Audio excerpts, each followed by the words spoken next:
நம்ம இந்த வீடியோவில் ப்ரான் 65 எப்படி பண்ணுறதுன்னு பார்க்கலாம். அதுக்கு நல்லா மஞ்சத்தூள்லாம் போட்டு வாஷ் பண்ணி வச்ச இறால 1/2 டீஸ்பூன் மிளகாய்த்தூள், தேவையான அளவுக்கு உப்பு, 1/2 டீஸ்பூன் தனியாத்தூள், 1 டீஸ்பூன் கடலை மாவு, 1/2 டீஸ்பூன் அரிசி மாவு சேர்த்துக்கலாம். இது கூடவே 1/4 டீஸ்பூன் இஞ்சி பூண்டு பேஸ்ட்டும் சேர்த்துக்கலாம்.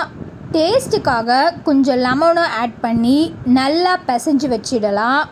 தண்ணி ஊற்றாமல் பிசைங்க, ரொம்ப தண்ணி ஆயிடுச்சுன்னா இறாவும் மசாலாவும் ஒட்டாது. இது கூடவே கொஞ்சோண்டு கருவேப்பிலையும் சேர்த்து பிசைஞ்சி கொஞ்ச நேரம் இறாவும் மசாலாவும் ஊறட்டும். ஒரு 5 to 10 மினிட்ஸ் அப்படியே விட்டுருங்க. அது நல்லா ஊறி மசாலாலாம் இறால ஒட்டட்டும். இப்போ ப்ரான்ஸை பொரிச்சு எடுக்கிறதுக்கு கடாயில் தேவையான அளவுக்கு எண்ணெய் ஊற்றிக்கலாம். சூடான எண்ணெயில் இறாவை போட்டு நல்லா பொரிச்சு எடுத்தோன்னா கம கமன்னு ப்ரான் 65 ரெடி.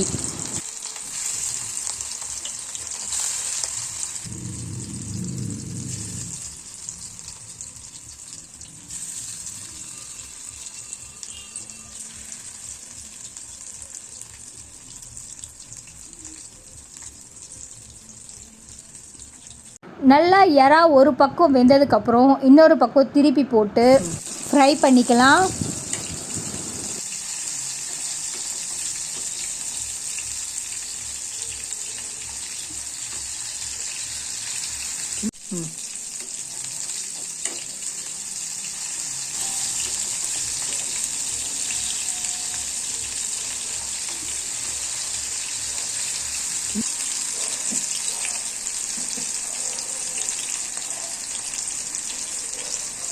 ப்ரான்ஸ்லாம் நல்லா கோல்டன் ப்ரௌன் ஆகுற வரைக்கும் ஃப்ரை பண்ணி எடுத்துக்கலாம்.